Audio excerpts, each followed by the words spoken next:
kini saatnya saya, Tia Nisa, mengantarkan sejumlah berita dari Bandung. Berikut 3 informasi utama di antaranya. Dipergoki saat ambil motor curian yang disembunyikan di kebun, 2 pemuda babak belur dihajar warga Desa Sindang, Kecamatan Sukahaji, Kabupaten Majalengka.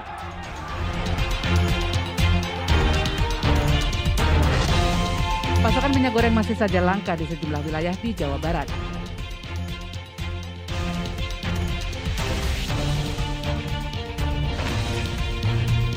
Pemberlakuan PPKM level 3 di wilayah Bandung Raya membuat jumlah wisatawan yang berkunjung anjlok.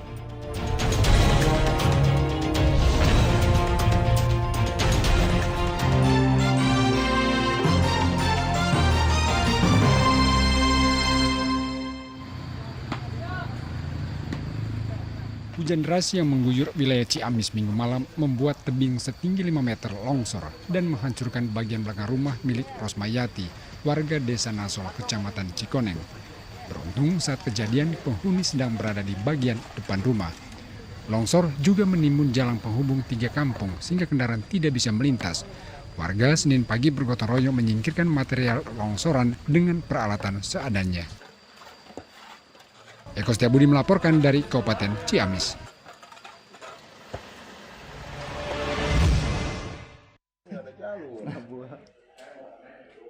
Fenomena tak biasa terjadi pada sebuah rumah di Kelurahan Mulia Harja, Kecamatan Bogor Selatan, Kota Bogor. Lantai ubin rumah mendadak panas sejak Rabu minggu lalu. Dan saat dicoba digali, bebatuan dan tanah di bawahnya mengeluarkan asap mirip bekas rebusan. Bahkan permukaan lubang sedalam hampir 1 meter juga terus mengeluarkan asap dan hawa panas.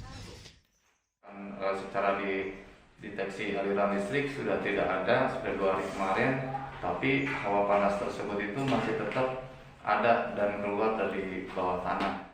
Petugas kelurahan dan damkar yang ikut memeriksa tak menemukan jalur kabel maupun bau belerang di sekitar lokasi. Namun letak rumah 3 lantai yang baru dibangun 5 tahun lalu ini memang berada di sekitar kaki Gunung Salak.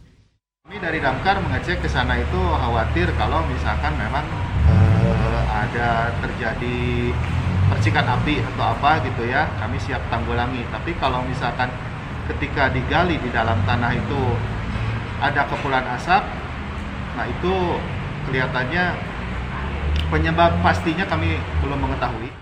Hingga kini penghuni rumah dan warga sekitar mengaku was-was. Kondisi tersebut dapat berdampak membahayakan keselamatan mereka dan meminta dinas terkait segera turun tangan untuk mencari penyebab terjadinya hal tersebut. Iwan Kurniawan melaporkan dari Kota Bogor.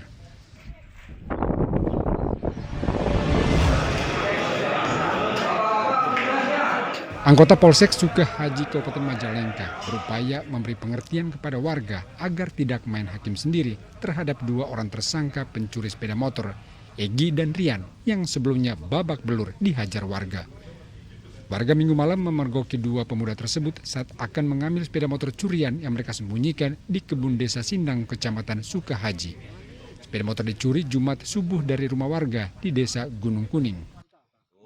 Pas tahrim mau subuh, motor sudah ada, posisi motor di pinggir rumah. Karena itu yang di kebun, karena motornya biasa dipakai ke rumah buat ke kebun.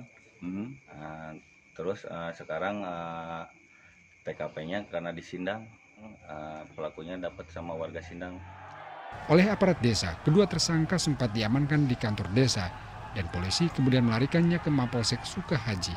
Polisi juga mengamankan seorang wanita, kekasih tersangka Egi. Artinya motor itu disimpan di hutan? Sudah ya, di kebun. Di kebun? Iya. Kebun milik warga? Milik warga.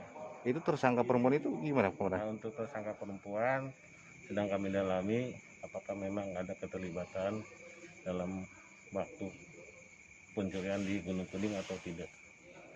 Kedua tersangka berikut motor hasil curian kini diamankan di Mapolsek Sukahaji. Agung Gunawan melaporkan dari Kabupaten Majalengka.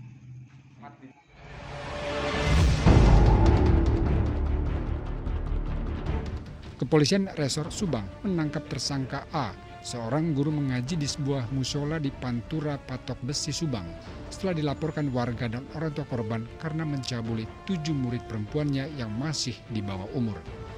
Kejahatan tersebut dilakukan tersangka dengan pura-pura mengajarkan fikih kewanitaan. Para korban mengaku telah dicabuli 1 hingga 4 kali. Kemarin ada kejadian penangkapan seorang guru ngaji di sini. Alhamdulillah ada, Pak. Itu sekarang dibawa kemana pelakunya? Masalahnya yang pertama pengamanan di keluarga gitu, di lingkungan ya Pak. Nah, lanjut ke Pak Lurah langsung ke Polsek katanya. Polsek tidak bisa karena ditangani udah ke Polres. Polres. Ya. Jadi langsung sekarang dibawa Polres kan. Bawa ke Polres. Iya. Terus itu ada yang lapor pas ketahuannya apa gimana Pak? Ya pihak korban Pak. Ya, sebagai orang tua pihak korban. Ada berapa korban Pak? Masalah korban katanya ada 6 apa 7 ya. Saya belum pernah menanyakan satu orang yang pihak korban gitu. Jadi emang dia sebagai apa sih, guru ngaji apa gimana? ya guru ngaji. Korban yang rata-rata berusia 12 hingga 19 tahun masih trauma dengan peristiwa tersebut. Hari Senin, para korban menjalani visum dan memberikan keterangan kepada penyidik Kepolisian Resort Subang. Channel Arifin melaporkan dari Kabupaten Subang.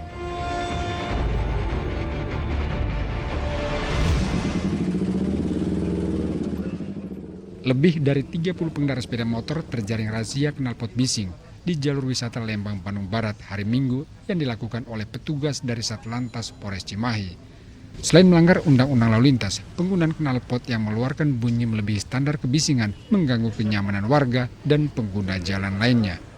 Laksanakan himbauan secara tindakan penilangan, namun bila mana itu ketahuan lagi minggu depannya ada pelanggaran yang serupa, kami minggu depan kita akan laksanakan penyitaan kendaraan, berikut harus diganti di lokasi atau di Polres demikian. Sepeda motor yang menggunakan knalpot bising dibawa ke Mapores Cimahi. Pelanggar lalu menembus sepeda motornya dengan membawa surat tilang dan memasang knalpot standar sesuai pabrikan. Muhammad Abbas melaporkan dari Kabupaten Bandung Barat.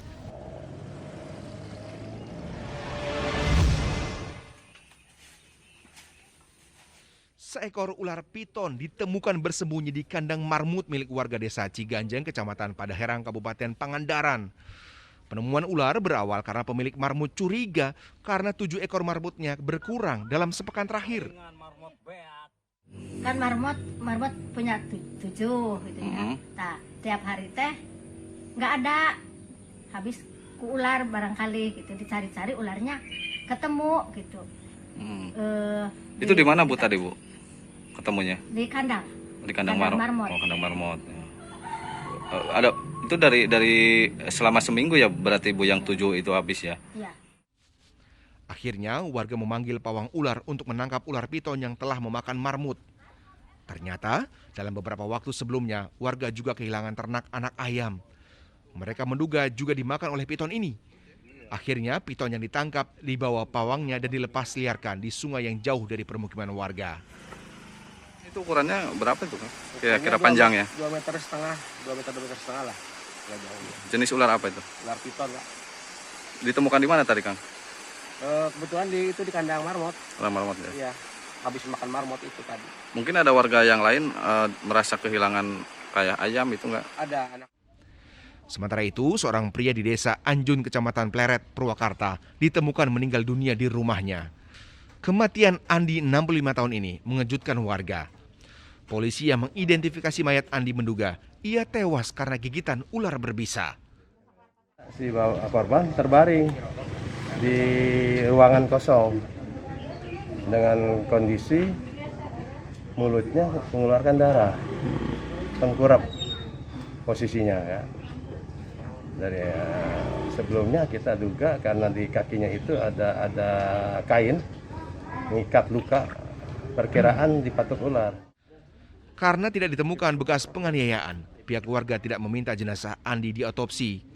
Jenazah Andi dibawa ke rumah duka untuk segera dimakamkan di desa setempat. Kasus ini masih dalam penanganan pihak kepolisian Pleret.